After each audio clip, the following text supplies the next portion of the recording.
let's start with yesterday's question. So yesterday the explanation I was pending was for this question. I'm posting the question on the chat. So this was the question, and yesterday I said that the correct answer is B. B for Bombay, which is 1 and 3 only. So now what we'll do is let's just look at the details of the Sathi program. So first is full form of Sathi is Sustainable Action for Transforming Human Capital in Education. Sustainable Action for Transforming Human Capital in Education, and it focuses on 3 states. The focus of Sathi program is it better now? So Sathi focuses on 3 states, which are Jharkhand, Madhya Pradesh, Odisha. 3 states. The goal is to create 3 model states, and the agreement is a tripartite agreement between state government, Niti Aayog, and private partners. Tripartite agreement involving private player, government, and Niti Aayog. So Niti Aayog is center, state is individual state government, and you have knowledge partner, private player. Okay. Just for your information, private players involved are Boston Consulting Group and Piramal Foundation. These are the 2 private players. So it's a tripartite agreement because it is between center, state, and government and private player. States, 3 states are Jharkhand, MP, Odisha. Eastern belt, central and eastern belt, Jharkhand, Madhya Pradesh, Odisha. The 3 states. 3 states are Jharkhand, Madhya Pradesh, Odisha. Okay. And Sathi is going to focus on elementary, meaning primary and secondary level education. So second statement saying higher education is wrong. It is going to focus on elementary and secondary education. Sathi is going to focus on elementary and secondary education. So what will the scheme process look like? Okay.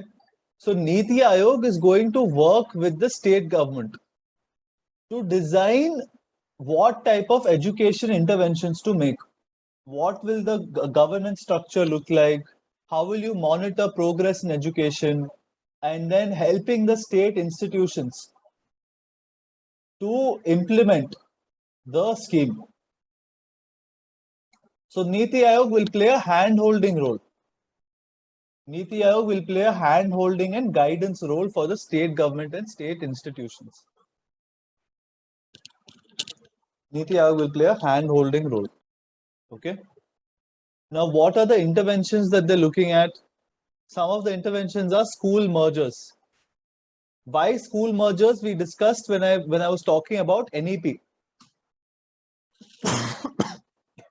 During NEP, during our discussion on NEP, we discussed why school mergers are going to be important. So school mergers is a very important intervention that this program, Sathi program, is going to help with. Another is like training, obviously teacher training.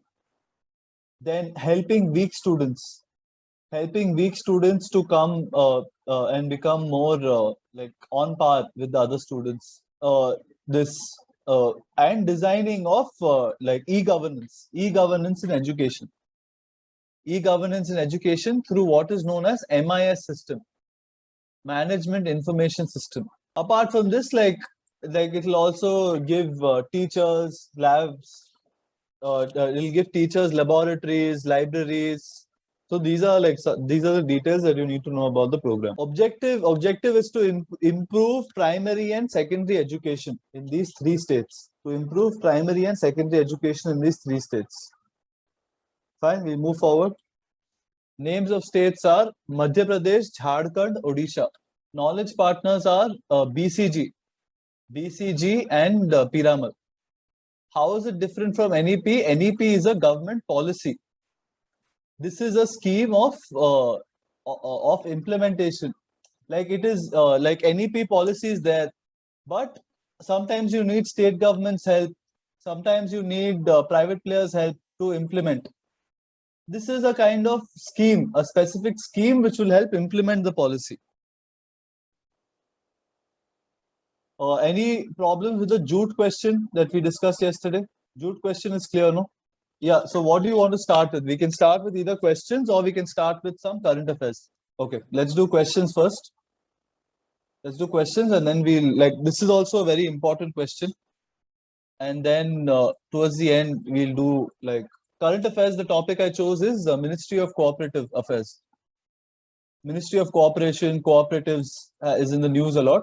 So that's what I was going to do. Polity we're going to do on Monday. Monday onwards, we're going to do polity revision and polity questions. Okay.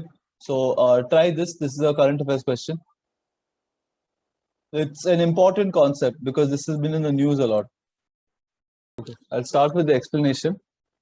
This type of question, okay, unless you know exactly what each term means, you should not attempt it.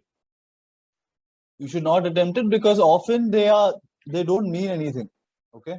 Unless you know specifically what the phenomenon is, this question you should not attempt. But this concept itself is important, which is why I'm giving the question. The answer is C. C, scissor effect. What does scissor effect mean? Scissor effect means that it's a phenomenon when the expenditure for a particular product is rising very rapidly, but individuals have no choice but to buy that product. Okay, like for example, in pandemic, health expenditure is going to be very high, but like you will still need to finance it. You will still need to finance the increasing health expenditure. So why is so scissor effect is a specific form of you have in economics. Have you all studied demand elasticity?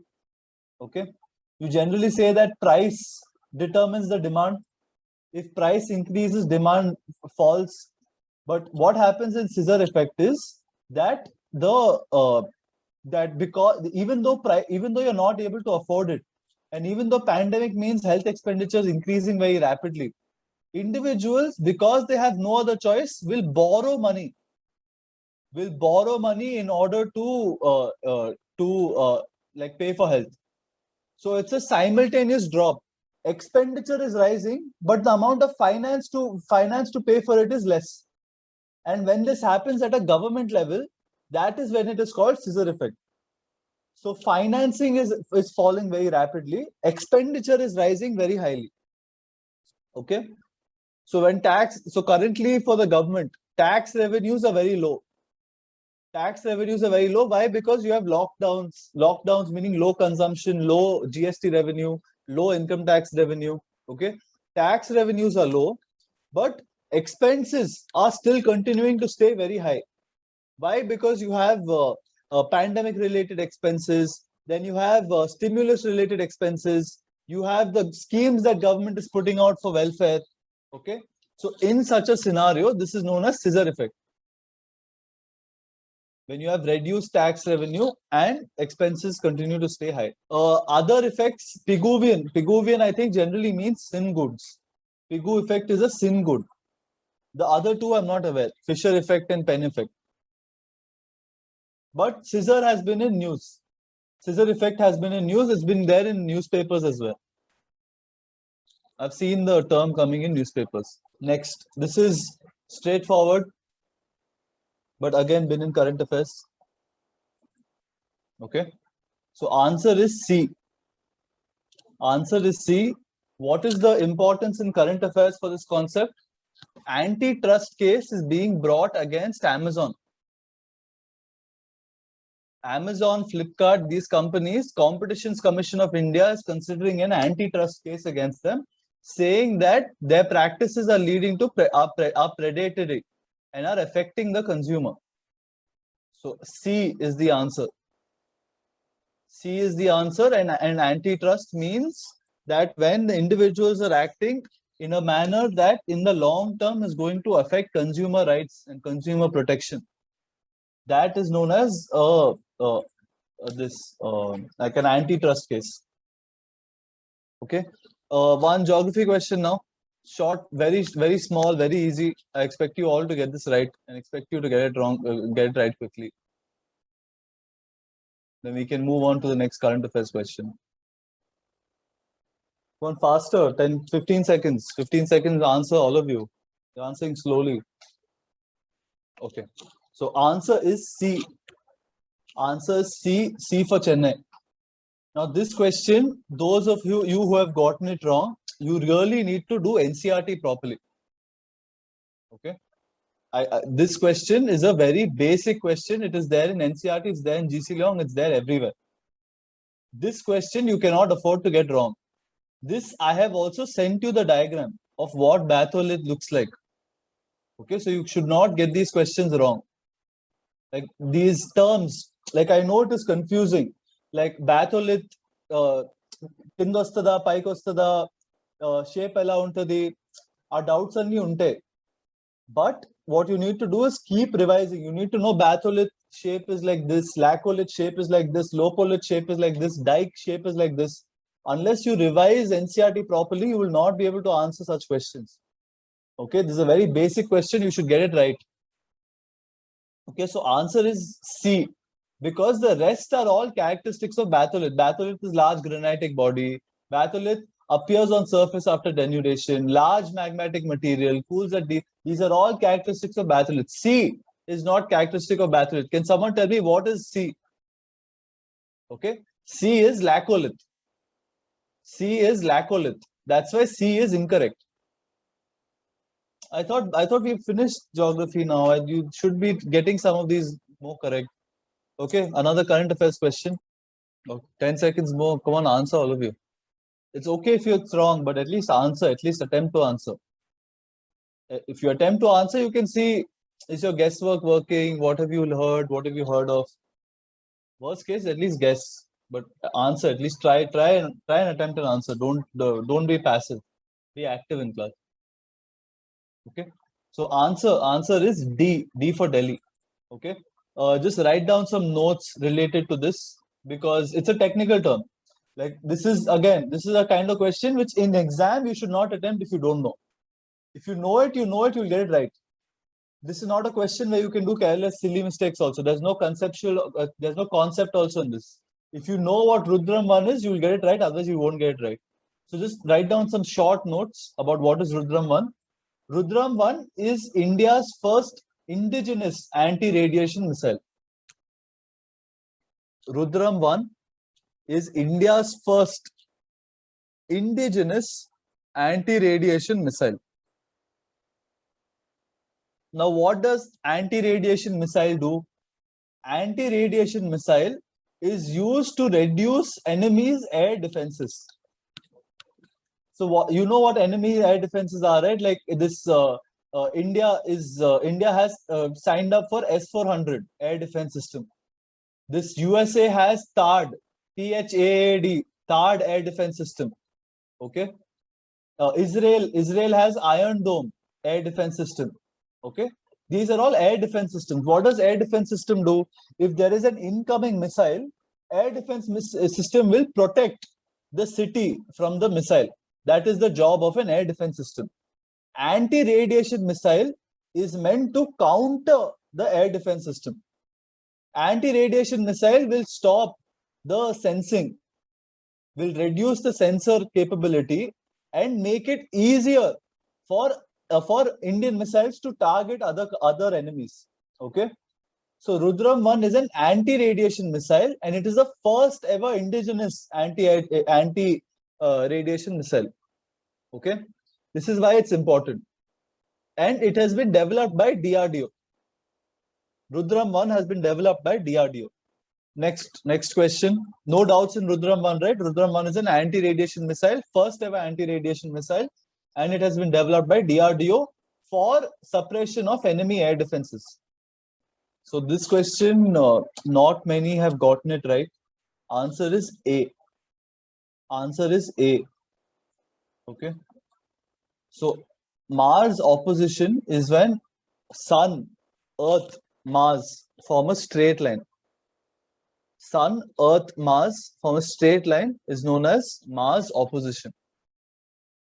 Option C, when Earth and Mars are in opposite sides. Okay, like Sun is here, Earth is one side, Mars is the other side. That is known as Mars solar conjunction. It is known as solar conjunction. So just note these terms. Mars opposition is when it is Sun, Earth, Mars. If it is Mars, Sun, Earth, it is known as solar conjunction. And solar conjunction happens every 26 months. Every 26 months, meaning approximately 2 years lo oksari, there is solar conjunction. And solar conjunction is an important phenomenon for India's projects like Mangalyaan. Why? Because when solar conjunction happens, it is hard to do communication with the objects on Mars, with Mars rover and so on. Okay. Yeah, it is like Grahanam. Grahanam is for moon and sun. Solar Mars opposition is for the Mars and Earth. Solar conjunction is option C. Option A is Mars opposition. Solar conjunction is option C. Option C lo na definition chuste, that is solar conjunction. Gravitational anomaly meaning in certain places, gravity, a calculated value of gravity is different from actual value of gravity. Why is that? That is explained by gravitational anomaly. Okay. If we calculate value of gravity between 2 points, the school lo chaduvuntam kada, like G m1 m2 by r square is gravity. But gravity in some places, the value differs from what we calculate. When the value is different, why is it different? That is known as gravity anomaly. Next question is a geography question, but we have discussed this, so I hope we will do it quickly and we'll do it right, importantly. And read the question carefully because UPSC will confuse you with similar types of statements. You know what is seafloor spreading. If I ask you to explain also, you'll tell me. But their language, they will use it to confuse you. That's why these types of questions are important. A language ni careful ga chadivi option choose cheyali. Ilanti questions lo mistakes cheyagurdu. Almost all of you have gotten this right, so that's nice to see. It means at least you've been paying attention. Answer is D. D for Delhi. Seafloor spreading, answer is D. But for bonus, can someone tell me what is B, what is C? What are these theories? Theory of B, theory of C. B option theory parenti, C option theory parenti.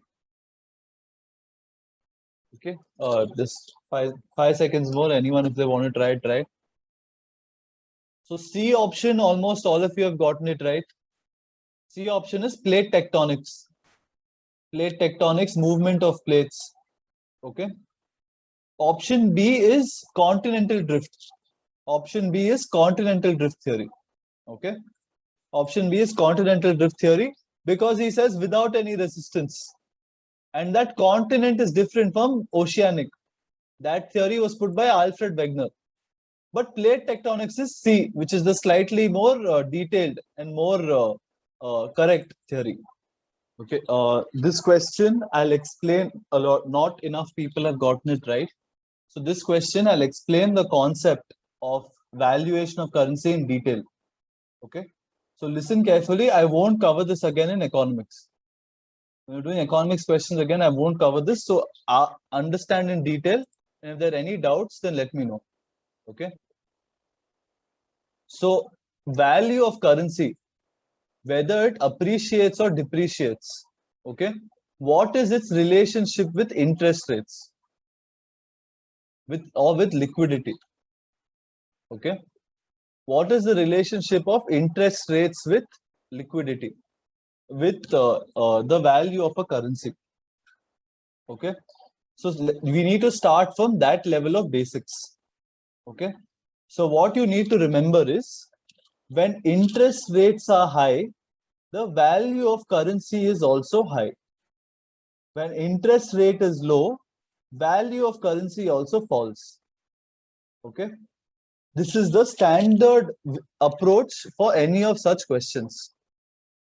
Okay. Now, why is this so? I'll explain why this relationship is as such. If there are any doubts, tell me. When is it easy to borrow money? When interest rate is high or when interest rate is low? If interest rate is low, it is easier to borrow money. Okay. Why? If I have to borrow 1 lakh rupees, Will I borrow at 3% interest or will I borrow at 5% interest? If interest is 3%, I will prefer to take a 1 lakh rupee loan. Okay. So if interest rate is low, access to money becomes easier, and therefore it becomes much more, and therefore value of currency itself depreciates. Okay. This is the standard relationship between the two. Okay. Now let's look at first option. We'll go option by option and we'll look at it in detail. First option is raising of interest rates by American Federal Reserve. Okay. What will happen if American Federal Reserve raises interest rates? The investment from America to India will reduce. Why? Because Americans will say, why should I invest in India when I can just invest in US and gain better interest? Okay. So if interest in USA increases, in India, the demand for rupees will reduce, meaning that the currency will depreciate. If interest rate in US increases, then Americans will prefer to put their money in USA itself because they are gaining better and higher interest rate. Meaning the money which is coming to India will reduce and therefore Indian currency will depreciate. That is option 1. So option 1 is leading to depreciation of currency. So option 1 is correct. Then look at second option. Okay, let's look at second option. Due to economic recession, what happens? Economic recession is happening, growth rate is falling. Growth rate is falling, wages are falling. Okay. So in such a, and like even globally, the demand for Indian rupees and Indian investment is decreasing. This will also lead to depreciation of currency. Why? Unemployment is rising, low growth is happening. All the bad things that we talk about due to economic recession are happening. Meaning the value of currency will fall. Okay. So option 2 is also leading to depreciation of currency. What about option 3? Foreign portfolio investment. What is foreign portfolio investment? Foreign portfolio investment is investment from abroad in Indian equities, meaning in Indian stocks, in Indian index, in Sensex, Nifty. That is known as foreign portfolio investment. Okay. If foreign portfolio investment is high, what happens? If foreign portfolio investment is high, it means more and more people want to invest in the Indian market. Meaning demand for Indian rupees is high. If demand is high, what happens? Value will increase. But if foreign portfolio investment is decreasing, then what? Foreign portfolio investment is decreasing, meaning demand for rupees is reducing. So rupee value will decrease. So 3 is also leading to depreciation. Next, we'll come to 4. We'll come to option 4. Option 4 is Government Security Acquisition Program. For this, you need to know what is Government Securities Acquisition Program. RBI has started this program. What does it do in this program? The RBI buys GSECs, government securities, also known as treasury bills, from the public. It buys bonds, government bonds from the public. So what happens if RBI, supposing I have a government bond, okay, for 100 rupees, okay, RBI is buying that bond from me and giving me 100 rupees, okay. So now the amount of rupees which are there in the market is increasing, okay. Like me, there'll be like 10,000 other people at least to whom RBI would have given 100 rupees. So 10,000 into 100, so much money is increasing. If money is increasing, liquidity is increasing, value of rupee will fall. So this is also leading to depreciation of rupee. So what is the answer? Answer is all 4. All 4 options are leading to depreciation of rupee. Answer is D. So for any such question related to, currently if foreign portfolio investment are surging, you are right. Whoever's asking the doubt, currently in this month, right now, foreign portfolio inflows are surging.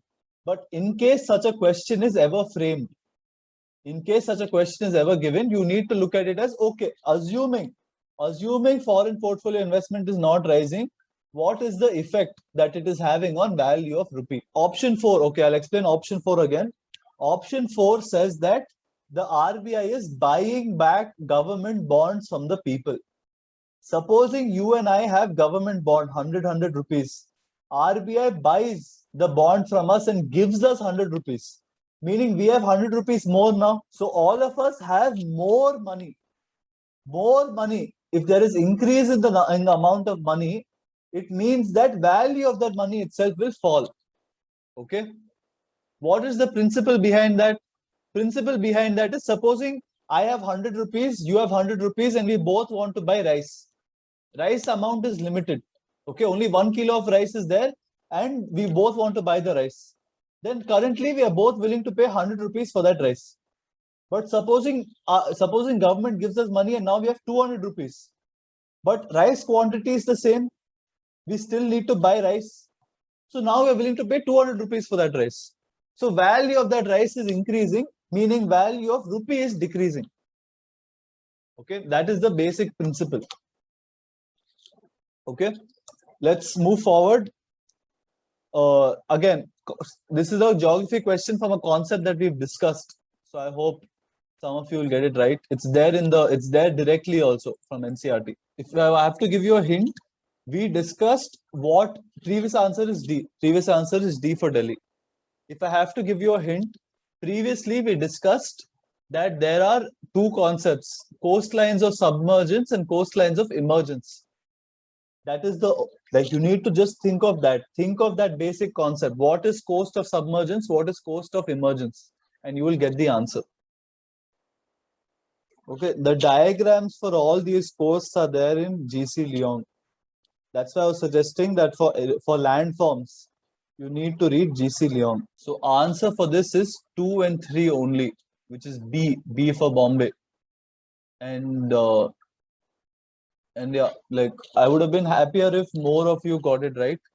Answer is B for Bombay. Now, we discussed that there are coasts of submergence. Okay, Ria, Fjord, these are all coasts of submergence. What is coastline of emergence? Coastline of emergence, we said, is not associated with these landforms and coasts. Coastline of emergence is like river terrace, river rejuvenation. Okay, those are coastlines of emergence. So Ria coast is not a coastline of submergence at all. It cannot be.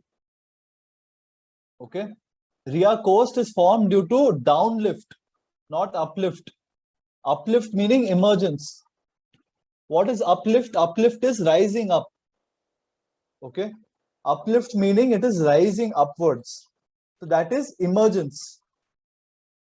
So Ria coast, there is no emergence. Ria coast, there is submergence.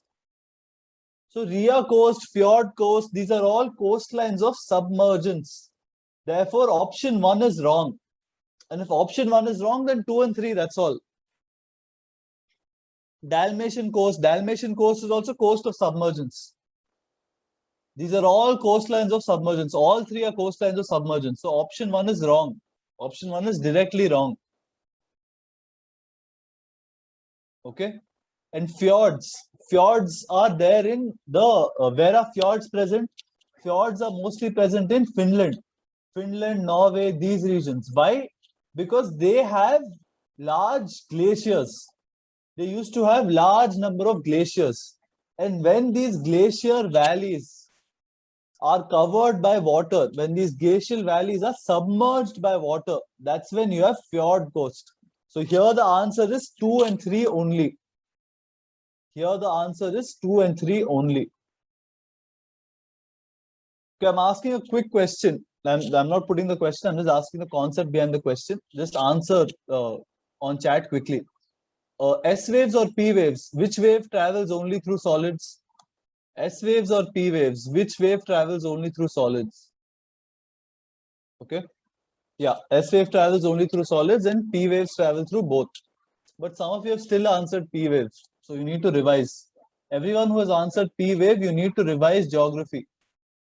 You need to revise geography. But most of you, 80-90% of you have answered S wave, so that's good. And okay, I'll post a question about a tea plant. So just to complete human geography as well. This is a detail that I did not mention in the notes itself. So just add it to the notes after we discuss it. But for now, just 10 seconds. I don't expect you all to know this because I didn't cover this fact in class. Okay, just 10 seconds, just make an attempt. Okay, it's fine. So answer is B for Bombay. Now, the key here is option B. If you remember option B of moist free climate for 3 months followed by cool weather is needed for coffee, not for tea. So that's how they'll try and convince you. Also for cotton, even cotton requires 180 frost-free days. Okay. So option B is for coffee. What is the condition for tea? Tea requires moist-free climate for the entire year. Tea, if there is rainfall during tea cultivation, tea quality will reduce. Yeah, no, in hilly terrain, tea is cultivated with shade. Tea is cultivated in the shade of trees. Okay. Hills also have trees, right? Tea is grown in hilly region, but in hilly region under the shade of trees. Tea is cultivated between the trees. Okay. So yeah, like basically these questions can be very confusing. The key is to practice as many questions as possible. The more questions you do, the more confident you will become. Another related question. This I think you can do. This is just like logic. This question, if you use the approach we've been trying to discuss so far, of applying, of trying to use, of trying to eliminate options and then arrive at the answer, you will be able to get it right. If you just try and eliminate options. Previous question answer, the T question answer was B for Bombay. And the reason for that is that tea requires moisture-free climate for the entire year. Just add it to the notes. Just add it to the notes. So I'm closing is answer is C, 1 and 3. How is the answer C, 1 and 3? Because let's look at the second option. Second option says wetland farming is confined to rainfall less than 75 centimeters. What do we know about rainfall, about deserts? What is the characteristic of deserts? Deserts have less than 50 centimeters of rainfall. What do we know about wet regions of the world? Wet regions like equatorial regions and all have 150, 200 centimeters of rainfall. So if there's less than 75 centimeters of rainfall, can it be called wetland farming? So option 2 is wrong. Because in fact, less than 75 centimeters of rainfall is the definition of dry land farming. And we know this. We know this because we have seen deserts have 50 centimeters rainfall, savanna has 100 centimeters rainfall, deciduous forest has 150 centimeters, equatorial forest has 200 centimeters. We saw all these definitions earlier. So option 2 is wrong. If option 2 is wrong, what options are we left with? We're left with A and C. If 2 is wrong, we're left with A and C. 1 only and 1 and 3. Now, what is trickle irrigation, drip irrigation? It goes straight to the roots. We know 3 is correct. So if 3 is correct, answer C. That's all. If you work systematically and eliminate options, you can answer questions like this. One more question, last question for the day. And after that, I just have something I want to share with you people. Okay, there's a doubt about why is rainfall measured in centimeters? Because basically the instrument which is used to measure rainfall is buried in the ground, and when rainfall falls, okay, they measure to what extent that instrument is filled up, to what height. That's why it's measured in centimeters. It's basically the instrument, the calibration of the instrument determines. 10 seconds more. Yeah, the instrument is called rain gauge. Rain gauge measures the rainfall in centimeters. Okay. So I'm closing it in 10 seconds. So answer is A. Answer is A, 1 only.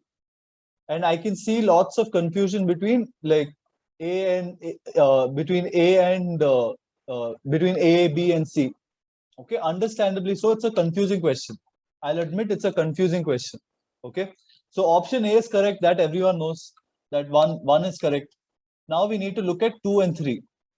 So 2, the important thing to realize is that tank irrigation. Where will tank irrigation come? Logically, if you think about it, tank irrigation will come in regions where water is scarce. Okay, so tank irrigation is mostly there in peninsular India. In peninsular India. So if you recall Kakatiya dynasty built a lot of tanks. That's why we have Mission Kakatiya in Telangana. Okay. Northeast, what happens? If you don't know if you do not know where tank irrigation is there, you should at least be able to say option 2 is wrong. Why is option 2 wrong? Because Northeast receives so much rain. Like Meghalaya and all these places, highest rainfall in the world. Cherrapunji and all of these areas. Okay, Cherrapunji, Mausinram, these are all highest rainfall in the entire world. So option 2 is definitely wrong because Northeast receives so much rainfall. Why would you need to store it? Not only rainfall, Northeast has so many rivers also. Okay. So which is why option 2, is incorrect. Now 3 we have to look at. Irrigation system in India has actually been reducing in the past year. Tank irrigation, remember like earlier in grandparents' times, they used to say temples used to have tanks. Then public spaces, there used to be tanks. People used to go to public tanks to get water. Now where are tanks there? Do we see tanks anywhere anymore?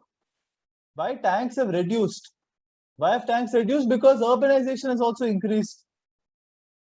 So tank irrigation has actually reduced since independence.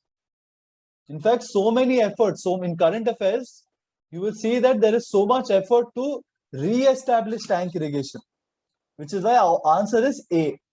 A, one only. Okay.